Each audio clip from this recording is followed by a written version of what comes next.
Imagine I told you about a company that didn't just, slightly beat the stock market, but absolutely crushed it. Like, we are talking about cumulative stock returns nearly twice as high as Intel during the massive tech boom. Right, which is just insane to think about. Exactly. And imagine I told you this same company easily outperformed General Electric, Coca-Cola, and Merck. You're naturally picturing a tech superstar, right? Some Silicon Valley darling sitting on the nose cone of a rocket ship with a charismatic billionaire founder. Oh, totally. That's where everyone's mind goes. But what if I told you the company that beat Intel was Walgreens? It's just a complete shock to the system. I mean, you have Fannie Mae beating General Electric. You have these dowdy, frankly, boring companies manufacturing paper or selling groceries, completely outperforming the absolute titans of industry. Yeah, it really shatters almost every preconceived notion we have about what a high-performing organization actually looks like. It really does. It completely upends the narrative. It forces you to question everything you think you know about success. We have this tendency, whether we're looking at a supposedly great company, a great school, or even just a great life, to look for the lightning bolt. Yes, the lucky break. Right. We want to believe greatness is a lucky break or a stroke of sudden genius, but the reality is that greatness isn't magic. It's engineering. And today, we're going to open the black box of a massive 5-year research project that asked one profoundly simple question. Can a merely good company become a truly great company? And if so, how exactly does the physics of that transformation work? Exactly. That is the mission for our deep dive today. And the researchers, they didn't mess around with the data. Not at all. They set the bar incredibly high. This wasn't just about finding companies that had a couple of good quarters. They literally combed through 1,435 companies that appeared on the Fortune 500 over a 30-year span. Wow. 1,400. Yeah. And out of all of those, only 11 made the final cut. Just 11. That is a tiny percentage. What was the actual criteria? So to qualify, a company had to show 15 years of cumulative stock returns at or below the general market. So they were undeniably average. Just totally mediocre for a decade and a half. Right. But then they had to show a clear transition point followed by 15 years of returns at least 3 times the market. 3 times the market. So we're looking at a very, very rare breed here. Very rare. These 11 companies somehow figured out how to flip a switch from completely mediocre to industry dominating. And the natural assumption, the one I think almost anyone would make, is that if a dowdy company suddenly becomes a juggernaut, they must have brought in a celebrity savior. Right, the hero CEO. Yeah, a larger-than-life CEO who rode in on a white horse, fired everybody, and dictated a brilliant new vision. But the data tells a completely different story, doesn't it? It really does. What's fascinating here is the discovery of what the researchers call level 5 leadership. Every single one of the 11 good to great companies had this specific type of leader at the helm during their transition. Okay, let's unpack this. Because a level 5 leader, the way they describe it is a highly paradoxical blend of intense professional will and extreme personal humility. Exactly, it's a paradox. And those two traits, fierce ambition and extreme humility, sound like they're mutually exclusive. Especially in the cutthroat culture of corporate America where, we usually reward the loudest person in the room. We do, and that's exactly what the comparison companies, the ones that failed to make the lead, tended to do. They consistently went outside their organizations to hire what you could call show horses. Like who? Well, take Scott Paper, for example. They brought in Al Dunlap, a CEO who actually embraced the nickname Rambo in pinstripes. Rambo in pinstripes. You can't make that up. You really can't. He came in, slashed budgets, fired thousands of people, made a massive quick fortune for himself, and then quite literally wrote a book bragging about it. Wow. Oh, Yeah, but the good to great companies completely avoided that archetype. They promoted quiet, reserved plow horses from within their own ranks. Darwin Smith at Kimberly-Clark is the perfect example of this. He was their mild-mannered in-house lawyer. Right, he dressed like a farm boy. Literally. He spent his vacations digging holes on his Wisconsin farm with a backhoe. He was not a guy seeking the spotlight. But underneath that mild exterior was just this iron will. A fierce resolve. Yeah. Shortly after becoming CEO, he was diagnosed with cancer and told he had a year to live. Instead of stepping down, he commuted weekly for radiation therapy, lived for 25 more years, and made an incredibly gutsy, terrifying decision. Right, he looked at Kimberly-Clark's traditional paper mills, which were the absolute core of their identity, and realized the economics of coated paper were fundamentally mediocre. So he just sold them. He sold the mills. He sold them and threw all the proceeds into consumer products to wage an all-out war against Procter & Gamble. It was a stoic, relentless resolve to do whatever it took to make the company great. And you see the exact same duality with Coleman Mockler at Gillette. He was this polite patrician gentleman. But when corporate raiders repeatedly tried to execute hostile takeovers of Gillette in the 1980s, he didn't fold. Which he easily could have done. Right, he could have capitulated and pocketed millions of dollars in a quick personal payout, but he fought them off relentlessly. Why? Because he was protecting the secret development of the sensor razor. He cared infinitely more about the long-term greatness of the institution than he did about his own bank account. And this dynamic is best captured by a concept the researchers call the window and the mirror. Oh, I love this concept. It's brilliant. When things go well, Level 5 leaders look out the window. They point to external factors, they attribute their success to luck, and they give all the credit to their team. But when things go poorly, They don't look for scapegoats. They look in the mirror and say, I am responsible. The comparison CEOs did the exact opposite. They looked in the mirror to take credit and out the window to assign blame. But let me challenge this for a second. Because the idea of a humble leader sounds great on paper, but in the reality of running a multi-billion-dollar empire, is a CEO's personal ego actually a mathematical liability to the company's long-term success? Or is humility just a nice-to-have personality trait? It's a great question. And the data strongly suggests that charismatic ego is a literal structural liability. Really? A structural liability? Yes. The comparison leaders often suffered from what we could call the biggest dog in the kennel syndrome. Their entire identity was wrapped up in being the single genius holding the empire together. I see. Take Stanley Galt at Rubbermaid. Brilliant executive, highly successful during his tenure, but he was incredibly egocentric. Because he needed to be the smartest person in the room, he never built a strong executive team that could survive without him. Oh, so he essentially set his successors up for failure just so his own legacy would look greater by comparison. Exactly. And the mechanism there is clear. When the ego leaves the building, the company collapses. When Galt left, Rubbermaid completely fell apart. That makes a lot of sense. If the system relies entirely on one person's genius, it's a fragile system. So assuming a company actually has one of these humble, fiercely willed level 5 leaders in place, what is their very first strategic move? You'd assume step 1 is gathering the troops and laying out a brilliant, sweeping vision of the future. That's the conventional playbook, yes. But once again, the sequence of transformation here is completely counterintuitive. The sequence is who comes before what. Who before what? Right. These leaders didn't figure out where to drive the bus and then get people on it. They got the right people on the bus, the wrong people off the bus, and the right people in the right seats. Only then did they figure out where to drive it. Here's where it gets really interesting to me. The mechanism they're using here is like casting a heist movie, but you haven't even picked a casino to rob yet. That's a great way to put it. You just go out and find the absolute best safecracker, the most brilliant hacker, and the greatest getaway driver. You put them in a warehouse and say, so what should we steal? You're relying on the caliber of the team to dictate the strategy, rather than dictating a strategy and trying to find people to fit it. That is a highly accurate analogy. Look at how Dick Cooley managed Wells Fargo in the 1970s. He knew the banking industry was going to face massive deregulation. The rules of the game were going to change entirely. It was a huge disruption. Massive. And he didn't pretend to have a crystal ball to know what the ultimate strategy should be. The world was too unpredictable. So his mechanism for survival was to inject an endless stream of top-tier talent into the company. Just hiring the best people he could find. Exactly. He hired outstanding people whenever and wherever he found them, often without a specific job in mind, knowing that if he had the best minds in the industry, they would figure out the strategy as the landscape shifted. And the contrast with Bank of America during that same period is glaring. Very.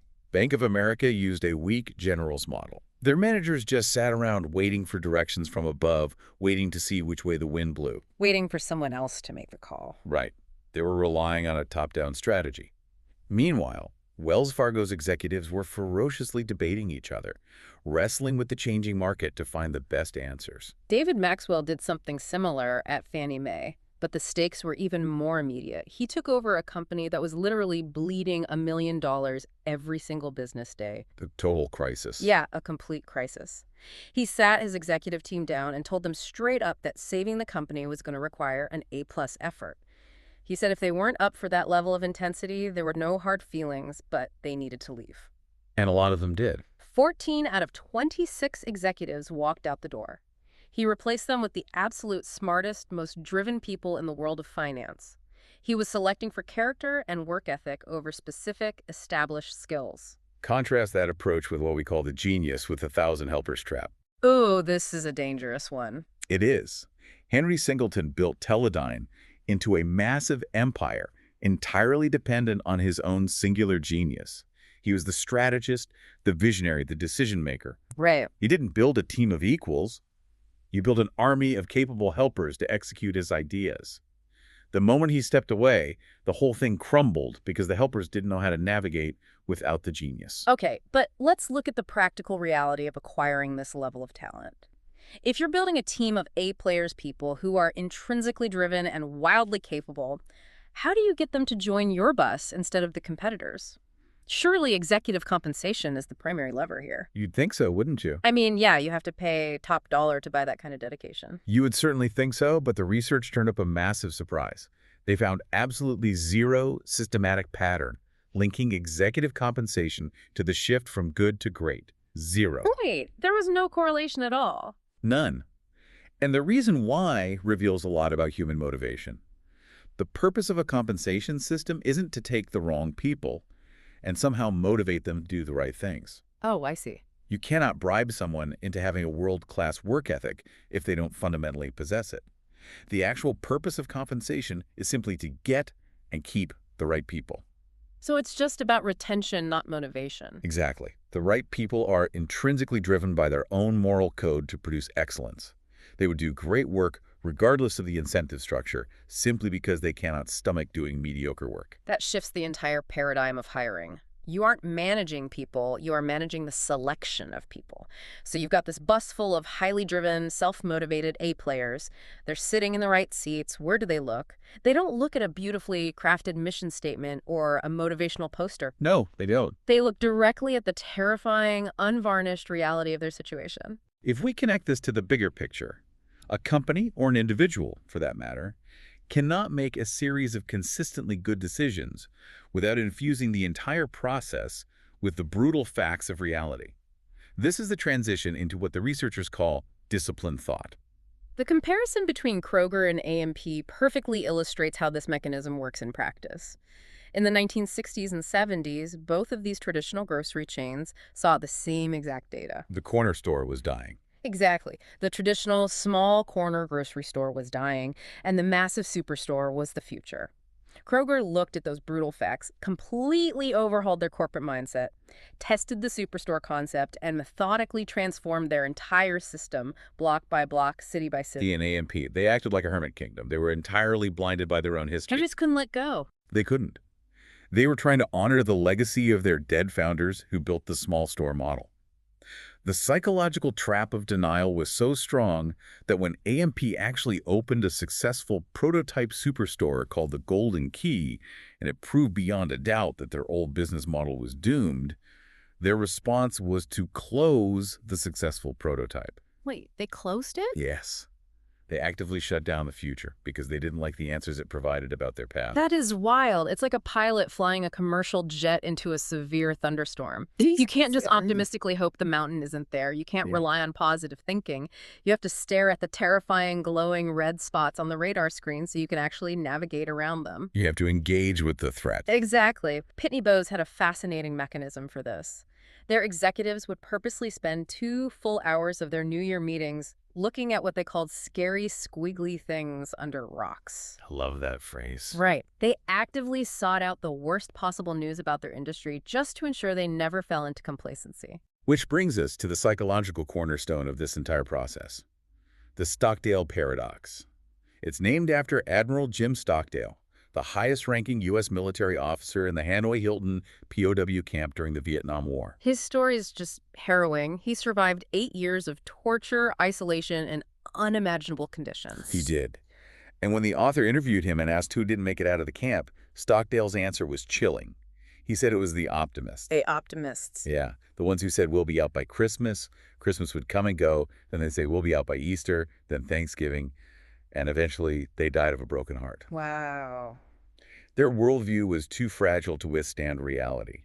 Stockdale survived by holding two contradictory thoughts in his mind at the same time.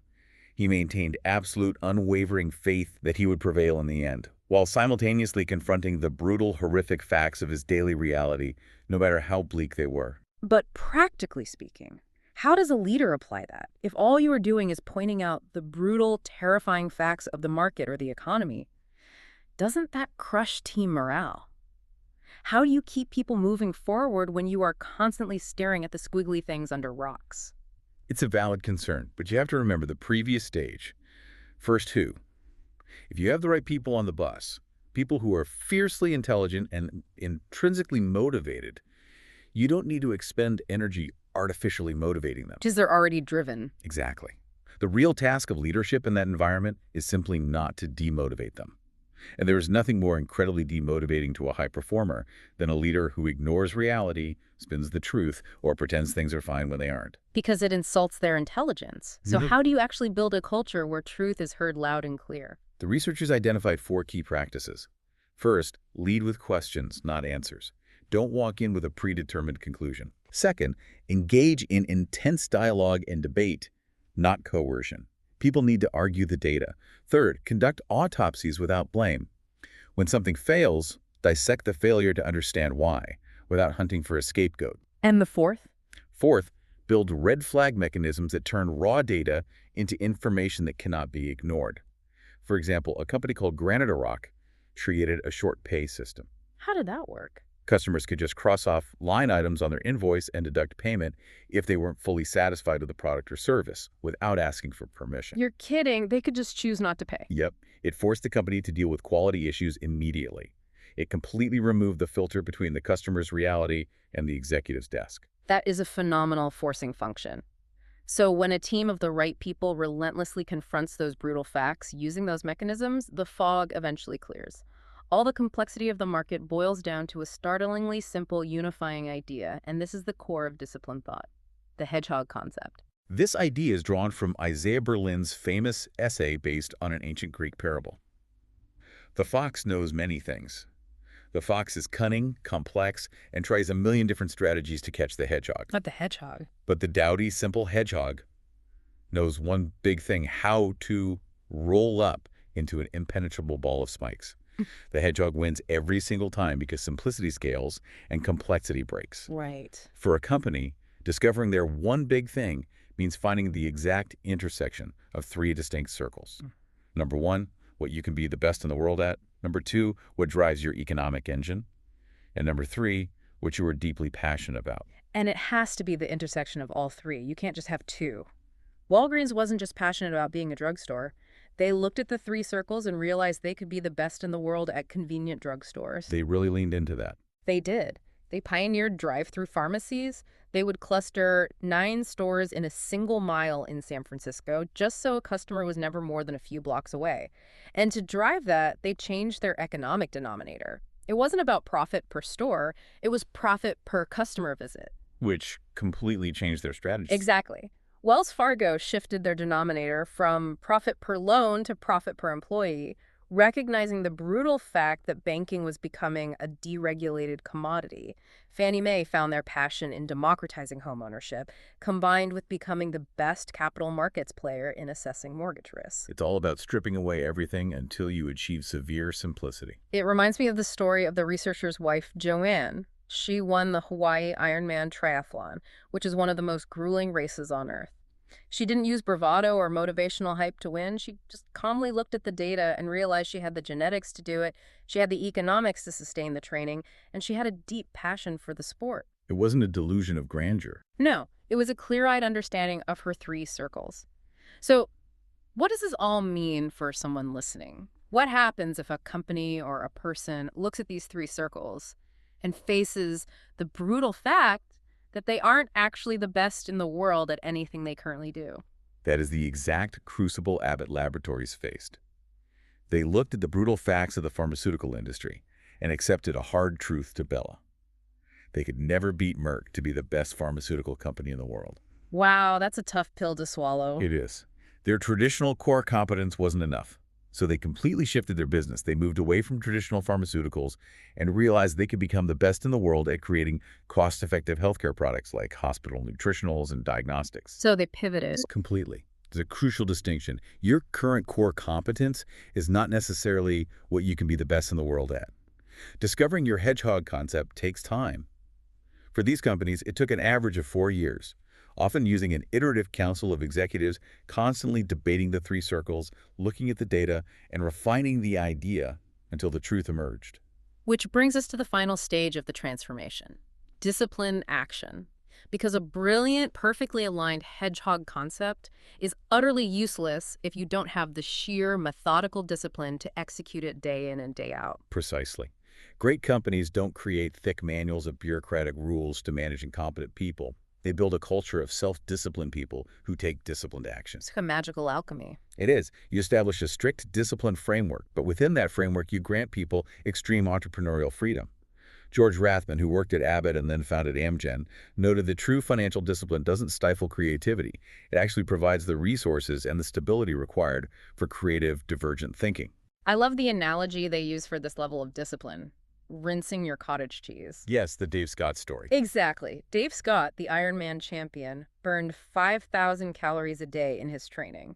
He obviously did not have a weight problem, but he still meticulously rinsed his cottage cheese to get the excess fat off. It sounds crazy. It does. But it wasn't about the calories. It was about the mindset. It was just one more fanatical, small step of super discipline. Carl Reichardt at Wells Fargo was a master of this mindset. When he took over, he froze executive salaries, sold the corporate jets, and famously threw out the free coffee and the expensive green plants from the executive suite. And at the same time, across the street. Right. Bank of America executives kept their marble dining rooms and their perks, while the bank lost $1.8 billion. This raises an important question about focus. Operating with that level of discipline means making incredibly hard choices about what not to do. I want to push back on that, though. If you create a strict stop-doing list and obsessively stick to just one single thing, your hedgehog concept, aren't you running the risk of missing out on massive new growth opportunities? If the market shifts and you're only doing one thing, don't you get left behind? It seems like a risk, but the data showed the exact opposite. The comparison companies failed precisely because of their mindless pursuit of growth for growth's sake. Really? Yes. Eckerd drugstores, for example, saw that home video was a booming industry in the early 80s, so they bought a bunch of video rental stores. It had nothing to do with their core business. Just chasing a trend. It was just a desperate grab for growth, and they lost millions. The good to great companies actually grew faster and became significantly larger because they relentlessly unplugged anything extraneous. They had the discipline to say no to huge opportunities simply because those opportunities fell outside their three circles. So growth isn't about doing more. It's about doing the right things with fanatical consistency. We've covered a massive amount of ground today, but the through line is incredibly clear. Transforming from good to great isn't a miracle, it's an engineering process. It really is. It's getting the right people on the bus, staring down the brutal facts with unwavering faith like Admiral Stockdale, finding the severe simplicity of your hedgehog concept, and then rinsing your cottage cheese every single day to execute it. And the absolute beauty of this framework is that it scales down just as effectively as it scales up. Exactly. This isn't just a corporate framework for Fortune 500 CEOs. Think about your own life right now. If you spend your time with people you genuinely love and respect, working on something you are deeply passionate about that drives your personal economic engine and that you can genuinely be the best at, you aren't just building a career, you are building a great life. Building on that idea, and specifically the window in the mirror concept and the stop doing list, I'd like to leave you with a final challenge to explore on your own. Go for it. What would happen if you looked in the mirror right now and wrote down 3 things in your life or career that you are highly competent at, but know deep down you will never be the best at? What if the first step to your own personal breakthrough isn't adding something new, but simply having the courage and the discipline to put those 3 things on your stop doing list tomorrow? Let that sink in for a moment. The physics of greatness are already right in front of us. We just have to stop waiting for the lightning bolt and start building the bridge.